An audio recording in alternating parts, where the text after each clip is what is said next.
Let's take a moment and tie together a couple of ideas from episodes 6 and 7. So one question we might ask is, how many different values can a byte hold? We know that it holds 8 different bits, so there are some number of different possible bytes we could have. We could have all ones, we could have all zeros, we could have ones alternating by zeros, etc.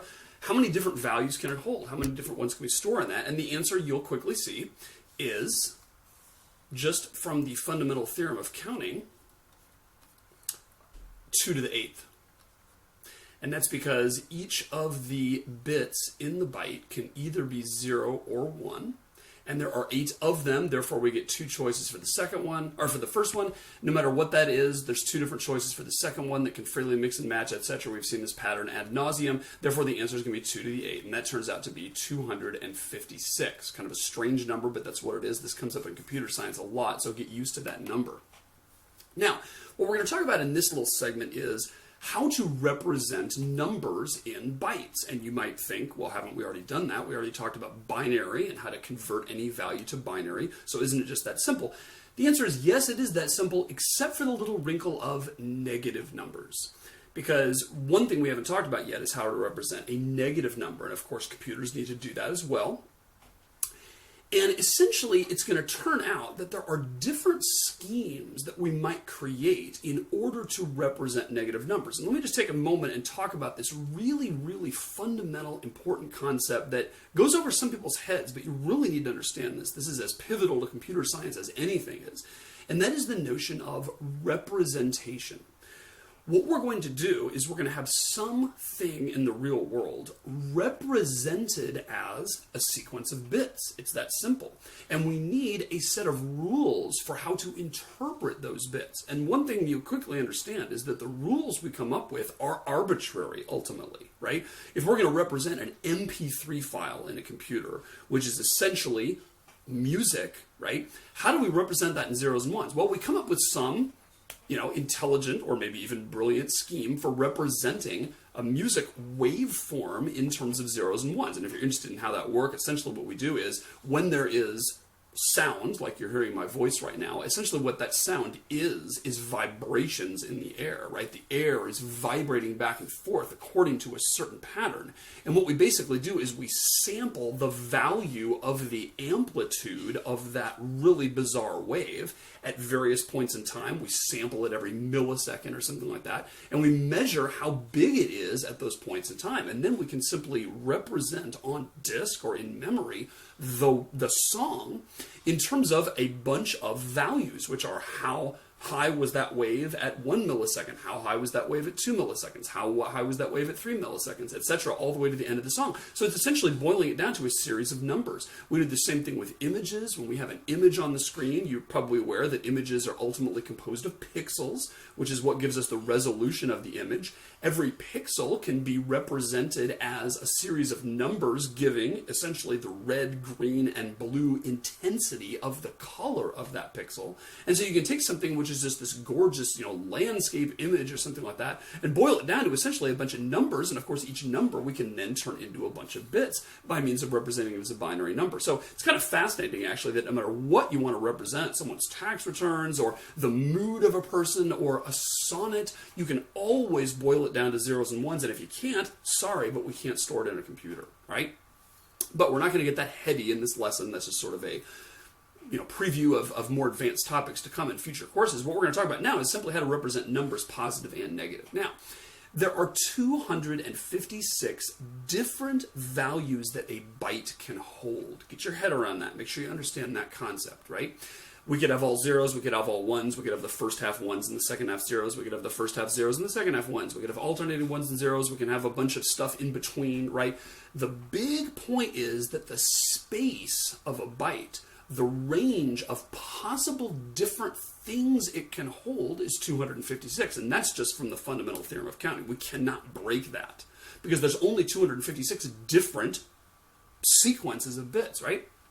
Now, when we talk about representing something, representing a number, essentially we have a number of choices. We have to decide how are we going to map those bit patterns into numbers. And we can come up with all kinds of crazy things. Let's give you a crazy scheme right now. Let's say we decide that we want to let 000000000, that's one value of a byte, right? Let's say we want that to represent the number 0 in decimal. Why? Because we like the fact that all zeros represent 0.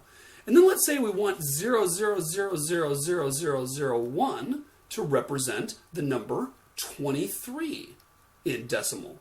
Why? Because we like Michael Jordan, that's why. We think he's the #1 basketball player of all time, and therefore 000000001 we're going to let be number 23. And we're going to say 000000010, that's going to be the number 947. Because that happens to be my combined SAT score or something like that, right? It's essentially arbitrary. We can let any bit pattern represent any number, and this is one of the hardest things for students to get their head around at first, is that it really is a choice, and we can have different choices. We're going to talk about 3 different schemes for representing numbers. We're going to talk about the first 2 in this segment, and then the most important and sort of most difficult to get your head around one in the final segment of this episode. But the most important thing to understand at the outset is it's our decision what 10011001 means. It does not intrinsically mean anything. Just like a circle does not intrinsically mean 0, it's because we've decided to use that as a symbol. And so it's freely up to us for how to allocate those things. Now, there are 3 different schemes we're going to learn. First 2 in this lesson. The first one is the easiest scheme to get your head around, and that is simply the unsigned scheme. We're going to talk about an unsigned number, and what we mean is a byte whose bits are to be interpreted simply as a binary number from 0 to 255.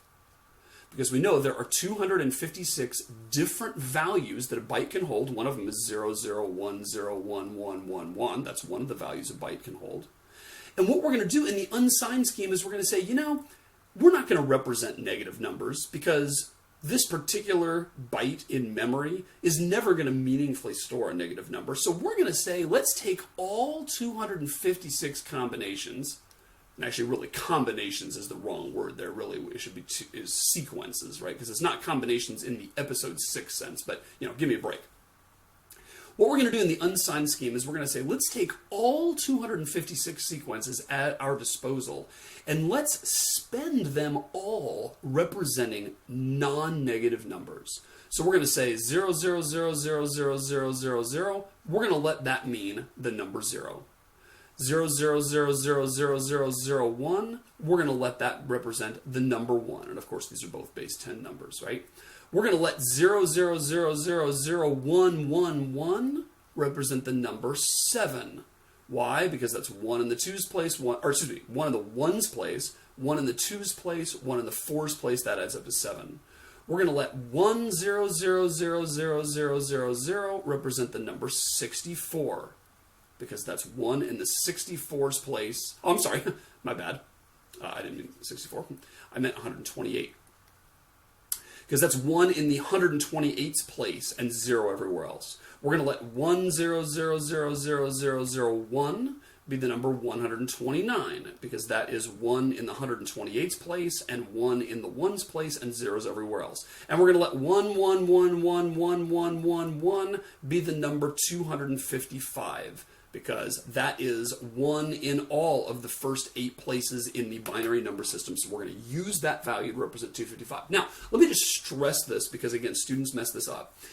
If you look at a byte, and I give you a sequence of 8 bits, you absolutely cannot look at that byte and know that it's an unsigned number. The unsigned number scheme is essentially a scheme which we will impose on the bits by saying, hey, interpret this as an unsigned number. And if you do that, what number is it? One example I do with students is this, right? Suppose I give you a little sign here. I'm going to give you a sign, and here's the sign. Now look at that right there for a second. And I'm going to ask you a question. I'm going to say, what key on the keyboard is that? And if I say that, if I say, hey, look at this right here and tell me what key that is on the keyboard, most of you are probably going to say something like pound, or some of the younger kids are going to say hashtag, because that's the name it goes by today. Twitter kind of popularized that, I think. That is the answer to the question. If I say what key is that, the answer is pound or hashtag, right? If you said that represents an asterisk, that would be wrong. If you said that represents a capital A, that would be wrong. If you said that represents the digit 7, that would be wrong, right? The answer is pound. Okay, now, that may be seeming to make, a bigger deal out of this than it is, but here's the real point. What if I ask you, and if you don't know music, that's okay, but what if I say, what musical notation is that? What musical symbol is that? If I do that, and you're a musician, you'll know that the answer I'm looking for is sharp. That is a sharp. And some of you, even if you're not musical, may know that from the language that Microsoft invented called C#. That's how you pronounce this thing, which is a language which is basically a sorry excuse for a Java-like language, in my opinion, right? I'm not a big fan of C#. I'm much more of a Java guy. But at any rate, that is a sharp in music notation. If I said flat, that would be wrong, because a flat looks like that. If I said that is a treble clef, that would be wrong, because a treble clef, see if I can draw one here, looks like that. Hey, not too bad. So the answer to this question is, it's a sharp. Now, what if I ask you a different question? What if I said, what child's game is that? If I asked you that, you ought to give me the answer tic-tac-toe. Because if you look at that from the perspective of a child's game, it's a tic-tac-toe board, right? We can say X, O, X, O, X. I won. Something like that, right? If I were to say chess, that would be the wrong answer. If I were to say Monopoly, that would be the wrong answer. If I said checkers, that would be the wrong answer, etc. Right now, here's the point. The point is that a symbol like that does not intrinsically mean anything. It only means something when a human comes along and endows it with semantics, endows it with meaning, and essentially the way we do that is we put a pair of glasses on. And we look at a symbol or a set of symbols with a certain pair of glasses. And we say, if I look at it with my musical symbol glasses, it looks like a sharp. Because I go into that question interpreting that little symbol as either a sharp or a clef or a rest or a time signature or a flat or whatever. And if I look at that mix of things, well, the thing it represents, of course, is a sharp, right? But I wouldn't give the answer sharp if I went in with a different pair of glasses. If I went in with my key on the keypad glasses, I would say that's not a 5, that's not a 3, that's not an asterisk, that's a pound or a hashtag, because I go on with a different set of glasses. And same thing with the tic-tac-toe board, right? If I said, what key is that on the keyboard? Nobody would say tic-tac-toe. If I said, what musical symbol is that? No one would say pound, right? You say and answer the question based on what the question is. Now, the reason I belabor that is because we're going to look at various bit patterns. I'm going to say 1001, 1011. Quick, what value is that? And the answer is always going to be, I don't know, unless I tell you, put on your unsigned glasses, or put on your sign magnitude glasses, or put on your two's complement glasses. And then you're going to look at that sequence of bits, and you're going to interpret it in a certain way, and a value is going to emerge. And you're going to say, hey, that's a sharp. But you wouldn't say that if I had asked a different question. You'd say, hey, that's a tic-tac-toe board or whatever. Okay? So that's the real key, deep, transcendent point to this whole thing. Not so much what the three schemes are, but the understanding that there is such a thing as a scheme and that there's no way to interpret anything without a scheme. Okay? So let's talk about what unsigned magnitude is. Unsigned number. If I said 00110111 and I asked you what sign, or I keep saying that, sorry. If I said what unsigned number is that, I'm saying take this sequence of 8 bits, interpret it all as one positive binary number, where that's the ones place, that's the twos place, that's the fours, that's the 128s. And I would be saying, convert that into decimal. And so we'd say, well, we've got no 128s, we've got no 64s, we do have a 32, and we do have a 16, we have no 8s, we do have a 4, we do have a 2, and we do have a 1, right? I'm just splitting that out and I'm converting this to decimal. If we add those all up, we're going to get 32 plus 16 plus 4 plus 2 plus 1, which is 6 and 4 is 10, 1 for 15. Carry the 1, right? 55 if I did my math right. 55 base 10 is what that number is if I tell you it's an unsigned scheme. So that is a choice, a representation system choice, where we say, we don't want to waste any of our 256 unique values on negative numbers, because maybe for this application, negative numbers don't make sense. So we're going to spend all of them representing the numbers between 0 and 255. Now, another choice we might make is we might say, well, we want to represent negative numbers too. And one way to do that, the most obvious way to do that, is to use what's called a sign magnitude number, or a signed magnitude representation. And the way we interpret that is we say, okay, here's what we're going to do. We know that there can be 8 bits in a byte. So say we got 0, 0, 1, 0, 0, 0, 1, 0. Okay. If we say, hey, this is a signed magnitude number, and again, there's no way you could know that without me telling you what pair of glasses to put on. What we're going to say is that we're going to divide the number right here, and we're going to use this top bit to represent the sign of the number. And our rule for that is, even though it seems weird maybe, 0 means it's a positive number, 1 means it's a negative number. Then we're going to use the other 7 bits to represent an unsigned quantity, which is basically, the absolute value of the number. And that is going to be in the range between 0 and 127. And you can see that because if you have 7 bits, that would be 1 in the 64's place, 1 in the 32's place, 1 in the 16's place, 1 in the 8, 4, 2, 1's place. You add all that up, you're going to get 127. Trust me on this, I've done this enough.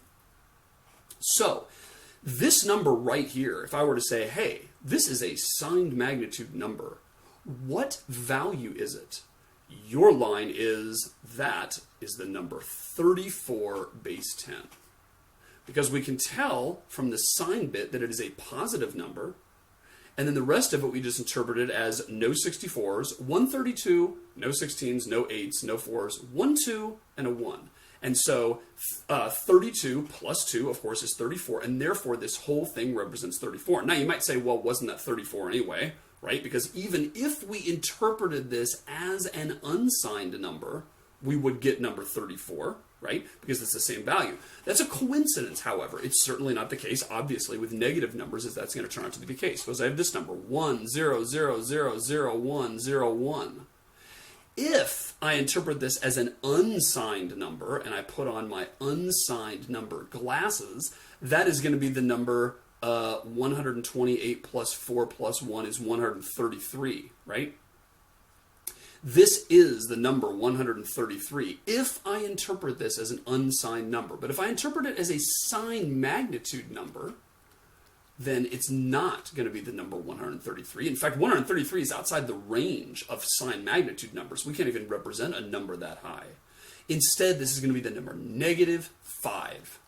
Why negative? Because the sign bit is 1, which indicates that the number is negative. That's all that bit means. It just means use this not as a binary digit at all, but simply as an indicator to tell you whether it's negative. In this case, it's 1, so it is negative. And then the rest of the number is 4 plus 1, because we have 1 in the 1's place, and we have 1 in the 4's place, 0 everywhere else. Therefore, this is -5.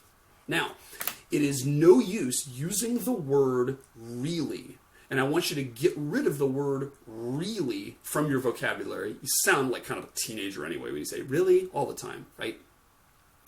But especially get rid of it now, because there's going to be this tendency to say, well, wait a minute, it's either 133 or it's -5. So which one is it really?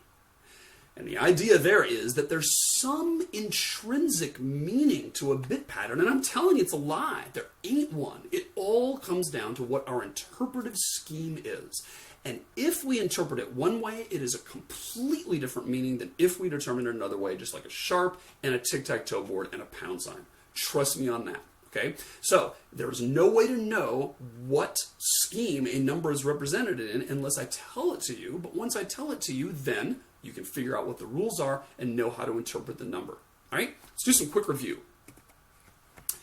Here is a hex number, 34, Actually, I shouldn't say that, sorry.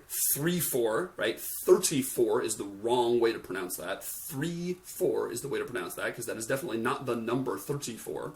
I want to know what byte that is. If I represented that in binary, what byte would 34 be? And the answer is that. It's going to be 0011, 0100. Each of these two hexadecimal digits represents one nibble. 3 is the nibble 0011, because that is 3 in binary.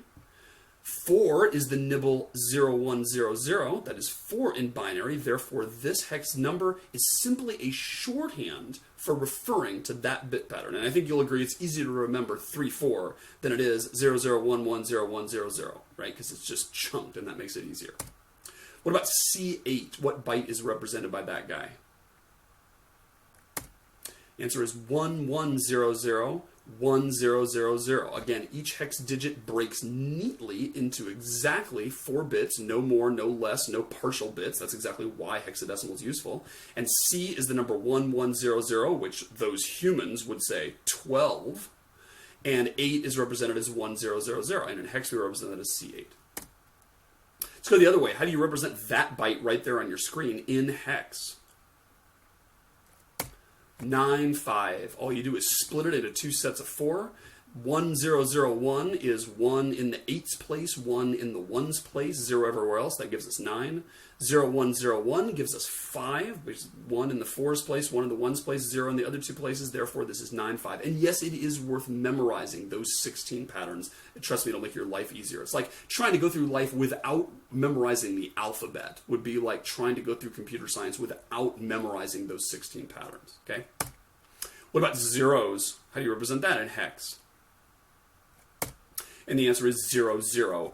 You might say, why don't we put just a 0? Why are we having a duplicate 0 here? Well, because usually when we talk about a hex number, we make it an even number of bytes. And so we're going to represent the whole byte with both nibbles, even though they're both 0. What about all ones? And that's going to be FF. So just get your head around that. F is always the highest value, which is all ones. It's the highest value you can hold in one hex digit. Okay. Here's a byte, 10110001. Is that a negative number?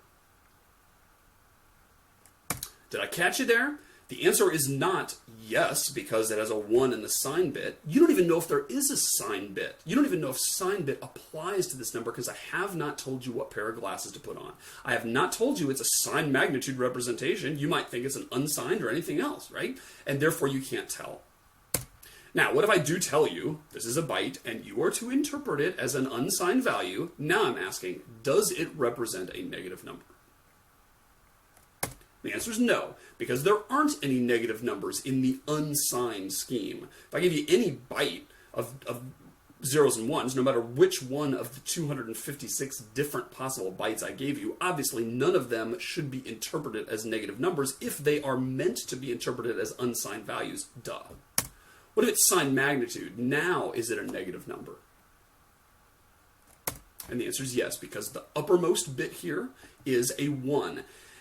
I could call this the most significant bit, but actually that's misleading with a sign magnitude scheme, right? Because this isn't even really significant or insignificant in terms of the relative importance of these other digits. This top guy is completely different, and he simply is, his job is to represent whether or not the entire thing is negative or positive. The rest of them have sort of a descending level of significance, right? So I'm just going to call this the leftmost bit, right? And here, since it's 1, that is a negative number.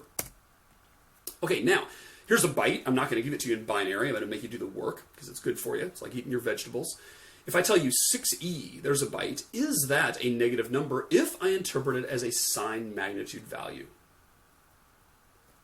And the answer is no, because the upper bit, the leftmost bit, is not a 1. And if you didn't do that in your head, that's what it is in your head, right? 6 is 0110, and that does not have a 1 in the uppermost bit. Therefore, the byte 6e is a positive number when interpreted as a signed magnitude value, or, of course, when interpreted as a unsigned value. Let's go the other way. I'm going to give you a byte, and I'm going to ask you, what number does that represent if you interpret it as a sign magnitude number? And the answer is 18 in base 10. Positive 18. It's positive because this is a 0. It's 18 because we have 1 in the 16s place and 1 in the 2s place. Everything else is 0. Therefore, this turns out to be 18. What if we interpret it, though, as an unsigned number? Now, what does it represent? And the answer, of course, is the same value, because now we're interpreting all of the bits as place value, but the uppermost bit was 0 anyway, so it basically doesn't matter. Now, let's make the top bit a 1, leaving all the rest the same. Now, what number does the unsigned byte 100101010 represent?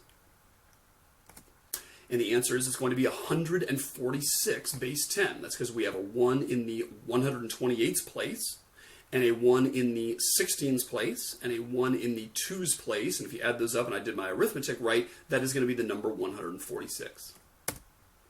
What if we interpret the same byte as a signed magnitude number? Now, what number does it represent? Now it's something different entirely. Now it is negative 18. And that's because this top guy here is no longer the 128th place. We don't have a 128th place anymore. We can't accommodate absolute values that big. So we're using this as the negative sign, and therefore all this is a 16 and a 2, and the whole thing is negative, and it's negative 16. Negative 18, excuse me. Now, what if I have all ones? What sign magnitude byte is that? That is going to be negative 127, because the top byte is 1. All the rest are 1s, so the absolute magnitude is going to be a 64 and a 32 and a 16 and an 8 and a 4 and a 2 and a 1. Add all those up, it's 127. And this turns out to be the lowest number that we can represent in the signed magnitude scheme, right? Negative 127 is the rock bottom of our range. Kind of interesting that it's all 1s, which looks like it's the biggest number, when actually in magnitude it is the lowest number, or not magnitude, but in absolute value. On the number line, negative 127 is the lowest value that we can have, and that's just a consequence of our scheme. How about the same thing if we interpret it as an unsigned number? Now what is it?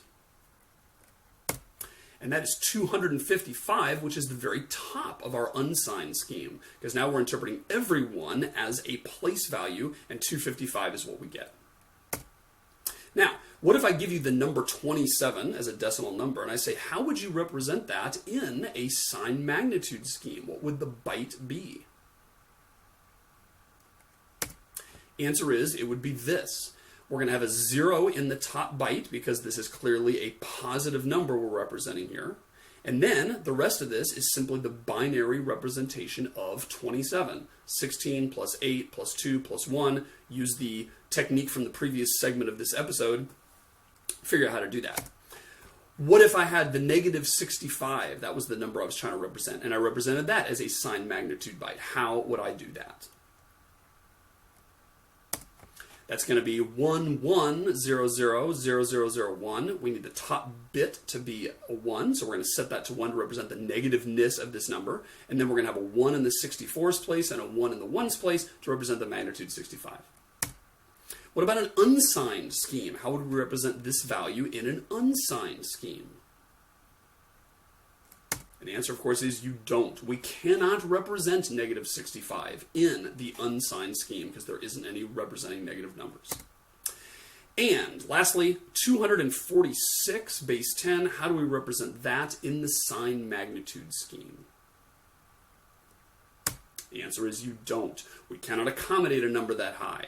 This is certainly within the range 0 to 255, and so that is comfortably within the range of the unsigned scheme, or maybe not comfortably, it's kind of getting up there towards 255, but we can hold it, right? But anything above 127 simply is not representable in the signed magnitude scheme. So again, it's all a trade-off, right? We can choose to spend all of our 256 distinct values one way or another. There's only 256 of them. It's up to us. And basically, that's the moral to this lesson, right? So you want to learn how to do all these conversions because that's kind of a low-level mechanical thing that you need to do and get proficient at, right? It's kind of just like learning how to, add or whatever.